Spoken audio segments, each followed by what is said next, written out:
Olá pessoal, vocês já se questionaram se existe algum toque que é pior do que o outro? Meu nome é Giovanni, eu sou psicólogo e a gente vai falar um pouco sobre esse assunto hoje. Uma coisa que é interessante vocês pensarem é porque as pessoas que sofrem com toque, elas sempre ficam pensando que existe um toque que é pior do que o outro. Que se ele tem toque religioso, o toque sexual é pior, e se ele tem, no caso, o toque sexual, ele acha que é o pior de todos, porque quem tem toque religioso é muito mais fácil, porque ele tem medo de uma coisa que ele não vê, e então alguém que tem um toque de verificação fica reclamando, porque muitas vezes ele acha que ter aquele toque de ficar verificando é o pior do que todos os outros. E isso, na verdade, pessoal, não faz muito sentido quando você parar pra pensar. Porque o que é o toque? O toque ele vai pegar um espelho do teu medo e vai escancarar na sua cara. Então, muitas vezes, quando você pensa que existe um pior toque, um pior comportamento, uma pior reação para você lidar com aquele determinado problema, é porque aquilo ali é o seu medo. Então, por exemplo, dificilmente você vai ver um ateu com toque religioso e dificilmente você vai ver alguém com problemas sexuais de verdade com toque sexual. Porque quando a gente fala sobre esse tipo de toque, ele fala sobre medos. Você está vendo literalmente o seu medo como se fosse no espelho.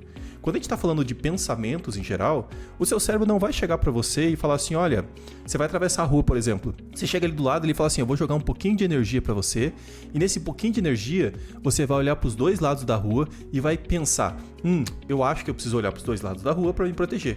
Não é assim que o seu cérebro vai funcionar. Ele vai simplesmente jogar uma descarga de adrenalina muito forte, você vai ficar com medo, entendeu? E vai vir uma imagem mental do seu fêmur pra fora e você agonizando de dor. É assim que o seu corpo garante que você não vai sofrer perigos, que é assim que ele garante que você não vai passar, vamos dizer assim, a rua sem olhar pros dois lados, entende? Porque é uma forma de evitar. Um outro exemplo, quando você vai, por exemplo, chegar na beira de um prédio, ele não vai imaginar pra você, olha, sai da beirada porque a beirada é perigosa. Toma cuidado com isso. Você ficar ali na beirada porque você cair lá embaixo, entendeu? Não, ele vai falar assim, ele imagina você caindo lá embaixo e você espatifado lá com o crânio pra fora, desesperado de dor, sofrendo e a tua família passando fome. É assim que a sua mente pensa. Quando você fala de medo, pessoal, de pensamentos, você tá falando de milhões de anos de evolução, de uma coisa ligada a te proteger. Então, você não vai tomar uma atitude para proteger o seu corpo, proteger a sua existência, simplesmente porque você teve uma recomendação. Não é à toa que tem muito pai, mãe, parente, professor que tenta de alguma forma orientar alguém que está fazendo um monte de comportamentos ruins e não consegue. Porque às vezes esse medo dessa pessoa não é o mesmo que o seu. Então quando a gente fala de medo, esse processo foi, vamos dizer assim, filtrado por milhões e milhões de anos de evolução até um ponto que chegou nesse estado que a gente está agora. Então, particularmente, as pessoas vão olhar para aqueles medos que elas têm e vão potencializar elas o máximo que puder. E aquele medo ele vai ser o máximo do ápice do problema. E por que é interessante vocês perceberem isso? Porque não existe o pior toque. O pior toque é o que tu tem. É o que você tem na sua casa, é o que você sofre. Porque muitas vezes você tem vários deles e todos eles são pior. Porque você está falando de um medo que você não sabe lidar com ele, por isso que é um medo. É um medo que é desconhecido, é um medo que você não sabe o que você tem que fazer.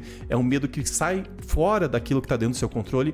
E é um medo que vai te consumindo e vai aumentando até limitar a tua vida. E você começa a evitar de ir na igreja, que às vezes é o lugar que você gosta. Você começa a evitar de sair na rua porque você tem medo de encontrar alguém que você tem aquele determinado toque. Você tem medo, por exemplo, de cozinhar porque você tem medo de ficar verificando o fogão depois. Ou pede para as pessoas trancarem a porta, porque senão vai ter que verificar ela várias vezes. Então, quando a gente está falando de toque, você está falando de basicamente um espelho dos seus medos e das suas questões morais, de como você acha que deveria corrigir, da forma que você acha que deveria se comportar, e aquele processo ali fica potencializando e disparando um alarme de incêndio quebrado. E você, basicamente, o tempo inteiro tem a sensação de que você não vai conseguir sair do lugar. Então, quando se coloca esses questionamentos de qual que é o pior toque, qual que é o pior problema, qual que é o pior não sei o que, é o seu.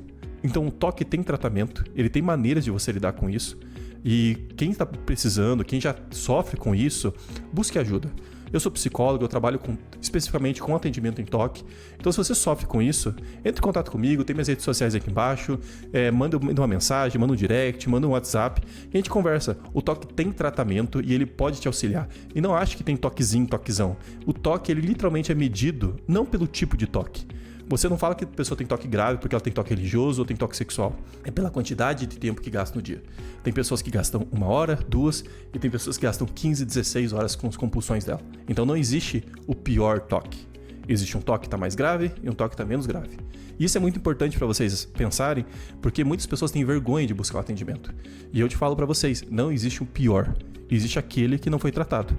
Então, se você sofre com isso, entre em contato comigo, tem minhas redes sociais e vamos tratar o toque, que com certeza vai te ajudar bastante na sua vida para se livrar dessas obsessões e compulsões. E, inclusive, o aprendizado que você vai ter durante a terapia vai te ajudar em outras áreas da sua vida, que muitas vezes é consumida pela ansiedade, que é uma das coisas que o toque se aproveita bastante para gerar os medos dele.